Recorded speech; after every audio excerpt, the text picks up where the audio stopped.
स्वागत है एक बार दोस्तों फिर से आप सभी का भारत दस्तक के ऊपर। भारत दस्तक के एक ही पहले भोजन की खबर भोजनों तक पहुंचाना। तो दोस्तों आज का एक बहुत इंपॉर्टेंट टॉपिक लेकर आपके बीच में मैं आया हूं, तो ये वीडियो पूरा आखिर तक देखना, बीच में कहीं पर स्किप मत कर देना। ये खबर भारत के जो भोजन है SC, ST और OBC उनके लिए बहुत ही इंपॉर्टेंट न्यूज है, तो पूरा वीडियो आखिर तक जरूर देखिएगा।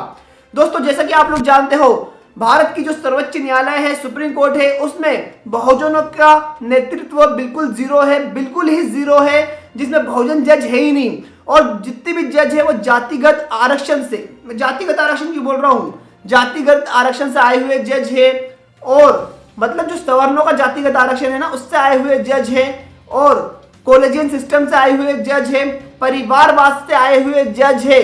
तो दोस्तों इन जजों ने एक बार फिर से आरक्षण के ऊपर हमला किया है।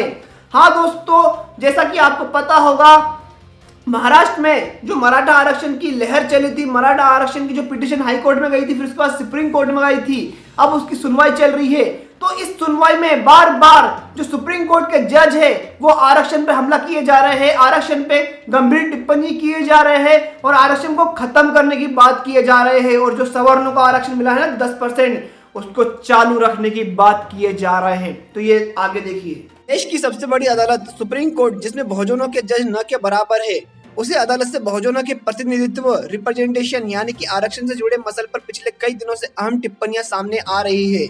सुप्रीम कोर्ट के जजों की टिप्पणियों से SC, ST और OBC समाज को मिलने वाले संवैधानिक आरक्षण पर खतरा सा महसूस होने लगा है। अब तो एक जज साहब ने इशारों में जातिगत आरक्षण को खत्म करने की बात कह डाली है। मराठा समाज को आरक्षण देने के लिए बनाए गए महाराष्ट्र सरकार द्वारा ACBC एक्ट 2018 पर सुनवाई के 90 दिन सुप्रीम कोर्ट की 5 जजों की संवैधानिक पीठ की ओर से इशारों में EBS यानी कि इकोनॉमिकली वीकर सेक्शन को छोड़कर जो सवर्णों को आरक्षण मिलता है 10%, उसे छोड़कर बाकी सभी तरीके के आरक्षण को खत्म करने की गंभीर टिप्पणी की गई है दोस्तों, जिसमें 5 जज शामिल हैं। Justice Ashok Bhushan, justice L Nageswara Rao, justice S Abdul Nazeer, justice Hemant Gupta और जस्टिस S रविंद्र भट्ट की बेंच ने कहा है कि इस बारे में फैसला संसद को करना है। लाइव लॉ की एक खबर के मुताबिक ACBC वेलफेयर एसोसिएशन की ओर से एडवोकेट श्रीराम पिंगले ने कहा कि जाति कमरे में मौजूद एक हाथी की तरह है, जिस पर ध्यान दिया जाना चाहिए। आरक्षण को बढ़ाने के लिए इंदिरा साहनी जजमेंट के आधार पर इसका राजनीतिक इस्तेमाल हो रहा है। चरणबद्ध तरीके से जाति आधारित आरक्षण को खत्म करने के प्रयास होना चाहिए। इस स्टेटमेंट के जवाब में जस्टिस अशोक भूषण ने कहा कि यह संसद और विधायिकी का काम है। जब संविधान को अपनाया गया था, एक जाति मुक्त समाज का उद्देश्य था। ये शुरुआत हो सकती है कि सभी तरीके के आरक्षण को खत्म कर दिया जाए और सिर्फ EBS यानी कि इकोनॉमिकली वीकर सेक्शन का आरक्षण रहे, लेकिन ये सब नीतिगत है।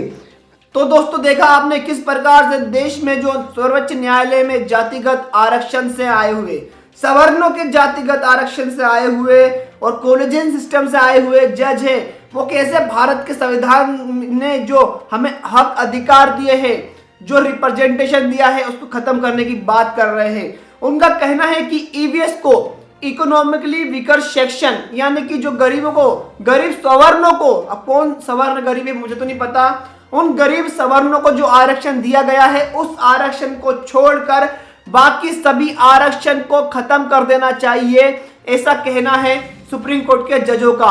इस टिप्पणी को लेकर आप क्या कहना चाहते हो, नीचे कमेंट बॉक्स में जाकर कमेंट जरूर कीजिएगा, क्योंकि इसमें बहुजनों की बात है और बहुजनों के रिप्रेजेंटेशन की बात है, तो आपका कमेंट आना जरूरी है। तो नीचे कमेंट करो, और बाकी दोस्तों आपको वीडियो कैसा लगा ये भी नीचे कमेंट करके बताइएगा। बाकी ये न्यूज सभी बहुजनों तक जानी चाहिए, तो वीडियो को शेयर करते ही रहे, और चैनल को अभी तक सब्सक्राइब नहीं करो तो चैनल को सब्सक्राइब करके नोटिफिकेशन बेल दबा के हमारे चैनल के मेंबर बन जाइए, वो फ्री में देखते रहिए भारत दस्तक।